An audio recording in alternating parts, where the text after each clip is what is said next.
In this video, I'm going to show you how to use the Waymo app in 2026. So we have the app pulled up. In order to get a ride, the main reason why you're watching this video, I'm going to click where to. Once I do, I'm going to type in my destination. So let's say I'm going from Red Lion Tavern to 4100 Bar in Silver Lake in Los Angeles, two great bars. So this is how the trip looks. You can see exactly where I'm being picked up and dropped off. I can see the pickup time, the price, the payment method I'm using, and a lot more right here. Couple things you should know. One, you can see right in the upper right-hand corner, 4 passengers maximum.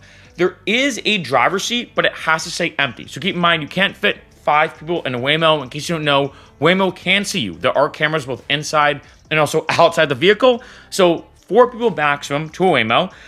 In addition, like say when it comes to paying for the ride, in the bottom left-hand corner, it is blacked out because it is my credit card. But if I click this, you can see that in terms of the payment method, I can either do a credit card or Apple Pay. So I'm just gonna do Apple Pay, right, to make this easier.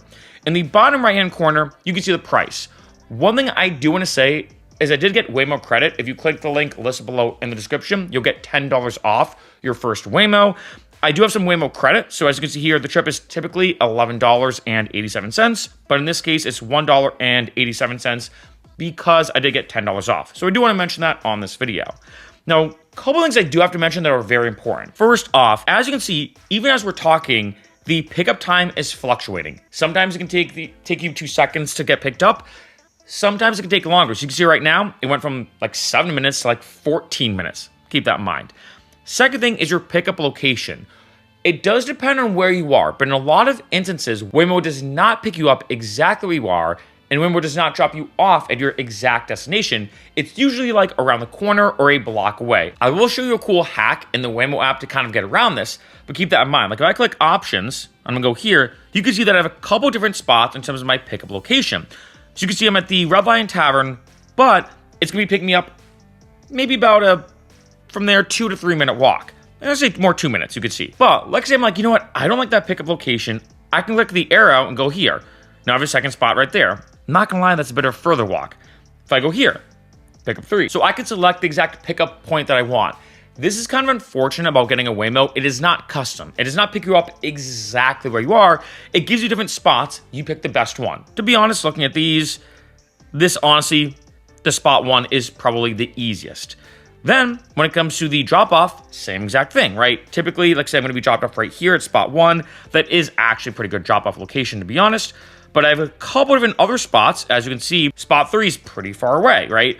So keep that in mind. It is kind of unfortunate when it comes to ordering a Waymo. Then right here, I have my pickup time. So let's say I'm like, I'm gonna be here for about 20 more minutes. Maybe I scroll and select like 3:15, for example, if I really want to.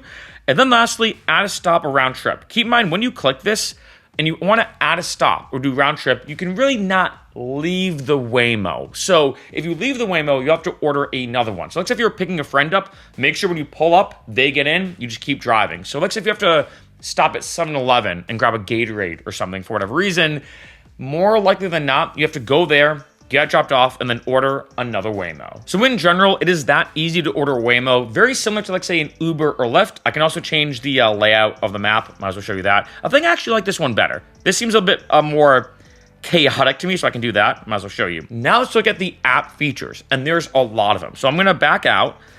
I'm gonna go to My Car. So this has a lot of cool features that are customizable, all free. Might as well say that in the app. First off, cabin controls. I can do this on the console on the car itself, but I can do this to, let's say, adjust the temperature, right? However I want. So I'll just leave it right now on 70. I can also adjust the legroom. So let's say if I'm sitting in the back, I can click this, and let's say sitting in the back, I want a little more legroom. Let's say it's gonna be normal. Let's say I have 4 people with me, I can do this. Then let's say if my tallest friend, who has a lot of legroom or needs a lot of legroom, is sitting in the front or in the shotgun, I can click this. So I can adjust the legroom very quickly on the app. In addition, kind of a small thing, I can click this, adjust the car ID. So for me, it's MF. It does show it on the Waymo, so you can kind of put whatever you want. I can pick a different color. Actually, I kind of like the white best. Ooh, I kind of, you know what? I'm gonna switch it to white, actually. I kind of like the white. Then I have the fan right here, auto, low, mid, high. Pretty straightforward. Then I have some preferences. So first off, this is beta, but unlock automatically. When you get near the car, it'll use Bluetooth to unlock. When it's like this, when the car pulls up, you walk to it, hit unlock, and then unlocks. When this is turned on, and for me, I automatically have this turned on, as you approach it, the door handles automatically come out. Up to you if you want to do that or not. I will say if you're in, let's say Murphy's Law, maybe a sketchy area, maybe it's not a bad idea to have this turned off. That way when you approach the car, make sure you're safe, you hit it, the handles come out, then you get in the car. Again, completely up to you though. Accessibility settings.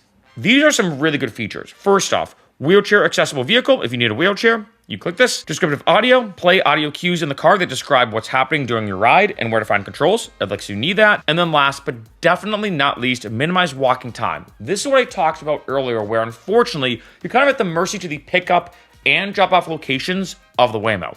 But let's say, as you see here, when possible, shorten the walk at pickup and drop off, including preventing the need to cross the street. A shorter walk may mean a longer ride overall. So if you turn this on, let's say it's raining, let's say whatever reason you have a hard time walking, let's say if you have a bunch of equipment with you and you don't want to lug it a couple blocks or a block or a 2-minute walk, whatever, you can click this and it'll try to minimize the walking time. Like I said, your ride might be longer, but this does make it a lot more convenient. Then go to help. This, let's say if you need to leave feedback, get help with a ride, pretty straightforward. Now let's go to my account and preferences. When I go here, you can see a lot of different features I can access. First off, my ride history, I click this, I see the history. Pretty straightforward. Next, I have wallet. Keep in mind with the Waymo right now, you can either use a credit card or Apple Pay.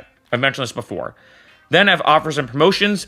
This is a cool way to get some Waymo credit. So like I said, I share my Waymo code with a lot of my friends on my YouTube channel as well. So if someone clicks my code and uses it, I get $10 off my next Waymo. They get $10 off their next Waymo.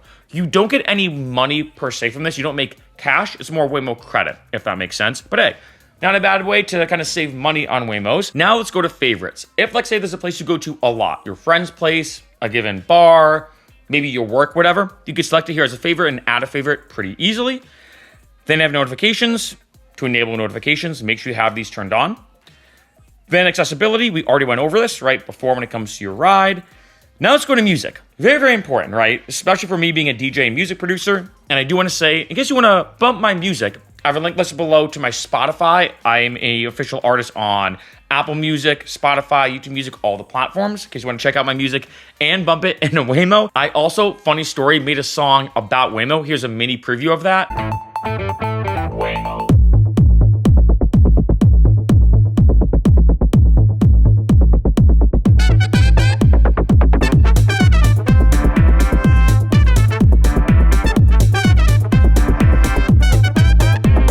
I know, some shameless self-promotion. But anyway, this is how you can connect your music. So when it comes to the music platform on Waymo, you typically have Spotify, which is what I think most people are going to use. You also have YouTube Music. And then lastly, you have iHeartRadio. So when you connect via Spotify and you go in the Waymo, you can actually control the music via your phone with Spotify. You can also use YouTube Music, like I said. I have autoplay music right here. I kind of have that unchecked, makes it easier. Then when it comes to iHeart radio stations, you can see these are the ones that I have. I'm going to be honest, I think most people watching this video, though, are not going to use iHeartRadio. I think it's way easier just to use Spotify. And then lastly, we have adjust audio settings. This is pretty awesome. You can see how I have mine adjusted here. I can adjust the EQ. So I can turn up the treble, as you can see like that, or turn it down. And then I can adjust the bass, but also the sub bass or the subwoofer. As you can see for me, being big into EDM, I'll be honest, I have both these cranked, and I gotta say, the Waymo, like the Waymo vehicles, they can bump. I can also adjust the balance and the fade. So like saying, like, you know what? No one's sitting up front. I can grab this up here and put the sound all the way in the back. I can put it all the way up front. I can put it more to the right, to the left. I'm going to be honest, for most people, you want to be, let me go back to this. You want to be right there. You want to be right in the middle. Oh, it's not perfectly in the middle. Let's see if I can get it. There we go. You want to be right in the middle. I would not touch the upper part of balance and fade. I would only adjust these. So let's say if you want the bass a little bit louder, I can do this, I can do this. So you have bass, sub bass, and treble. Lastly, I then have additional preferences. So when I click this, one, like I showed you before, you can automatically have the car unlock via Bluetooth. It's a beta feature. I can adjust the theme, so dark or light. I know a lot of people right now love dark mode in a lot of apps. This is how you can enable it. For me, I just keep it on automatic. Doesn't really matter to me. Then I have temperature, so do I want it to be Fahrenheit or Celsius? And then lastly, sleep. Keep screen from sleeping while waiting for a ride. I do suggest keeping this turned on. Now, when it comes to actually getting in the Waymo, operating it, and everything, it is pretty easy. You order the Waymo, very similar to an Uber or Lyft. It comes to your destination. Keep in mind, you might have to walk a block or a couple minutes. You get in the Waymo, it drives you to your destination, and during that ride, you can control the music using Spotify, YouTube Music, or iHeartRadio. You then get dropped off at your destination, or maybe a minute or two walk, and that's it. When it comes to the Waymo prices, this is a big thing I think a lot of people want to know in terms of, well, how much does the Waymo cost? Here's the truth. At the time of this video, in 2026, the price is fluctuating, and what's kind of crazy, and I'm gonna be honest, is I'd say about 50% of the time, at the time of this video, in the beginning of 2026, about 50% of the time, Waymos are actually cheaper than Ubers or Lyfts. That does not count my credit. I know right now, as I showed you, I did have like a $10 credit for a Waymo. Even ignoring that, it is still sometimes about half the time cheaper than an Uber or Lyft. On the other end, it's about half the time an Uber or Lyft is actually cheaper than a Waymo. So it does depend, but it's kind of crazy now looking at it in 2026. Kind of wild to say the future's here, that a lot of times Waymo's cheaper. And then lastly, one big thing that has been talked about when it comes to Waymos, especially in 2026, is they're a lot safer. It has been shown, and love it or hate it, this is the future, this is the world we're living in. Waymos have been shown to have less traffic violations, less accidents, and less injuries related to those accidents. Meaning that at the time of this video, when it comes to ordering a Waymo, not only is it going to be cheaper on average than an Uber or Lyft, but safer. And again, it's unfortunate for me to say that, again, as a former Uber and Lyft driver, and also with me being human, weird to say that out loud. It is kind of tough because a Waymo or getting a Waymo does take away from human jobs of Uber drivers, Lyft drivers, taxi drivers, etc. But the statistics, the numbers, the analytics, the accounting don't lie. On average, and I can see this being more and more a thing as this year progresses on, that not only are they going to continue to get safer, but also cheaper.